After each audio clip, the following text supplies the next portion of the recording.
It's me, Edward Jones, back with a new video. Tonight's video: one man's trash, another man's dinner. Now I can tell right now that you're going, oh man, is he talking about dumpster diving? Yeah, I am. I am talking about dumpster diving. Um, Maybe not today, but think of it down the road. Think of it as a survival plan down the road. As I said before, I did a video last year called "The Importance of Bread," where I talked about um, how we should treat food nowadays, and just just my experience working in the food industry and learning about all that gets thrown out. Well, I'm realistic to the fact that there'll still be people out there throwing food out, but I believe that can be capitalized on. So just like old saying, one man's trash, another man's treasure. Same thing could be said for when looking for food. Um, I worked in one store. I won't say what company it was, but it was unbelievable how much food that got thrown out, and it was stuff that was just um, how many? It was like maybe 3 days past expiration. You know, and what I learned was that it's not that the food is bad, automatically bad or dangerous to eat after that time, but it's not, it won't be as fresh as it could be. I'm not sure if I told y'all this, but a long time ago, we had a I think it was a half gallon of milk, half gallon carton of milk inside of a wax paper carton, only in the back of the fridge. I remember I checked the expiration date. It was a month past, but because it was refrigerated and because it was inside a special carton, um, a carton that blocks out light, I said, "No, I'm gonna try this," because I learned that back in ag science, and it was still good. The milk was still good, so I drank the rest of it. Um, I had a friend. He would actually, this it was crazy.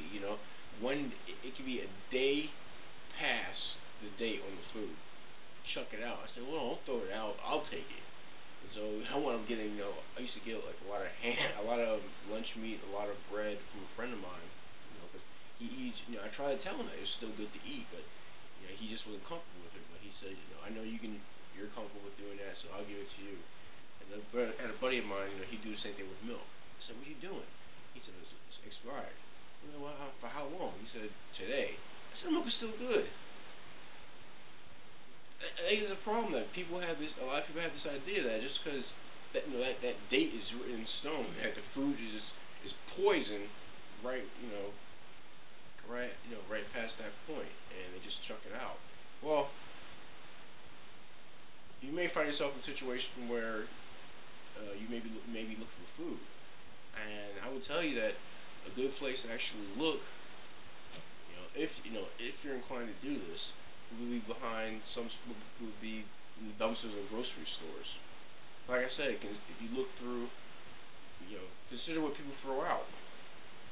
Some people throw out uh, perfectly good, furniture, tools, and the same can be said for food. Now, I'm not telling people to go out there and start, automatically go out and start eating, meat that's been exposed. But I would say look into maybe vegetables.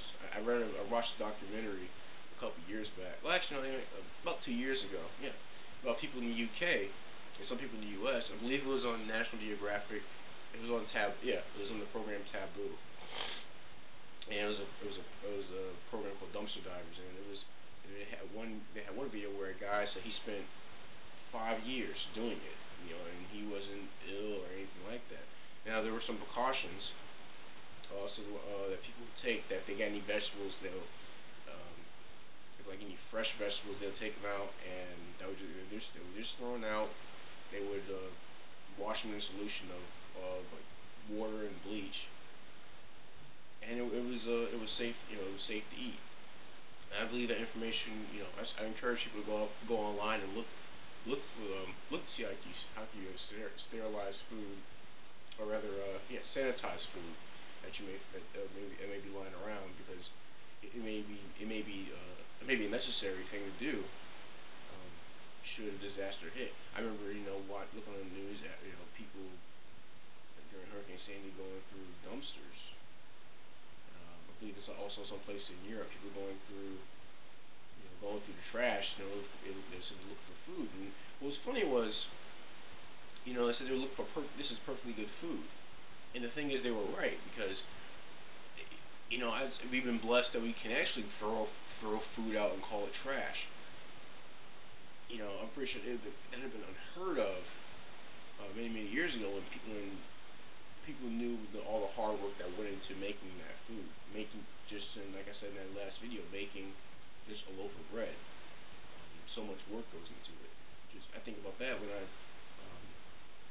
uh, when I look at meat, when I look at milk. I mean, I'm ashamed to say, but I think it was just last week, just Saturday last week, I had to chuck out nearly a whole gallon of milk that I had in the fridge, because I couldn't. Well, because I let it sit for too long.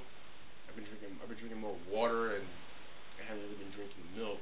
So, but I am improving on that. So, I'm not perfect, but there's always room for improvement, even on my end. Um, but yeah, you can find vegetables and things like that. Sometimes you could find meat perfectly packaged. Um, it would take. I would say that if you had to go that route, cook it. Even if it's lunch meat, don't try to eat it raw. Just flat out cook it, boil it, grill it, do something with it. If it's canned, um, it'd be a bit more safer, for consumption. Um,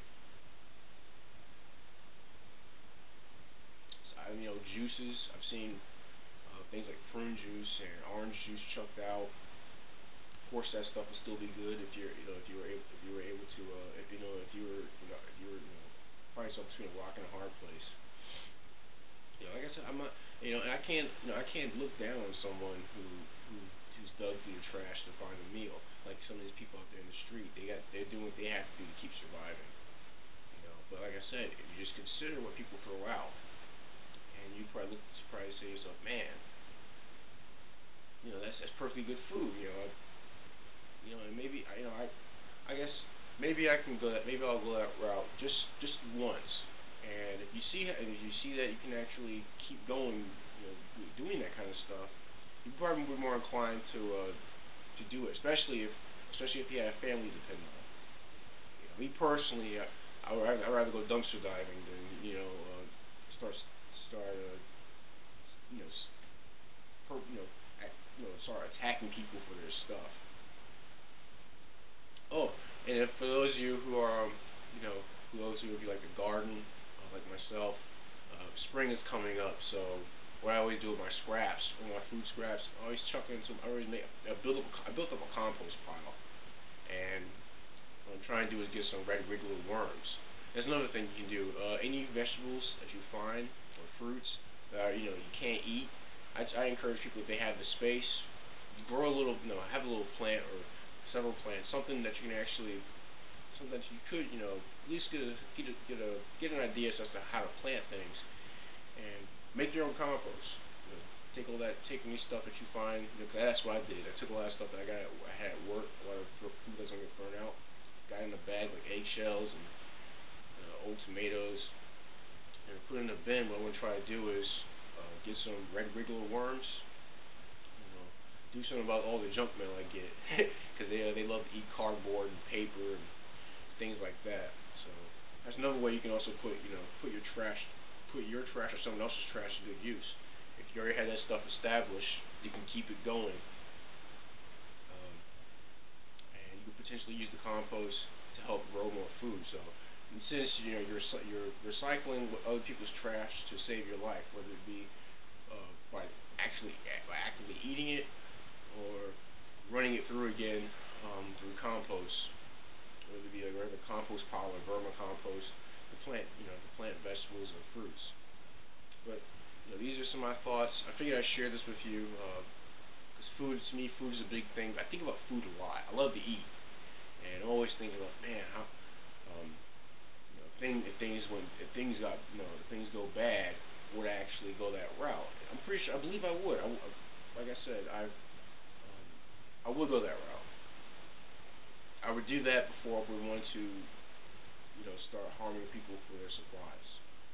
You know, but hey, it's just scavenging. It's just, it could be a bit of a taboo. Like just like the show stated, we'll talk about this kind of stuff, but this kind of stuff actually goes on. So I figured I'd share it with you guys out there on YouTube. But please share your thoughts. Whether you think it's a viable option or you think it's fucking gross. Please share your thoughts in the comment section. Make a video response. For those of you who are just new to the channel, I encourage your thoughts. I encourage you sharing your thoughts because I'm also doing this so I can learn a thing or two, so I can keep this body going. But that's my video. One man's trash, another man's meal. I'm Edward Jones. Thank you for watching my video.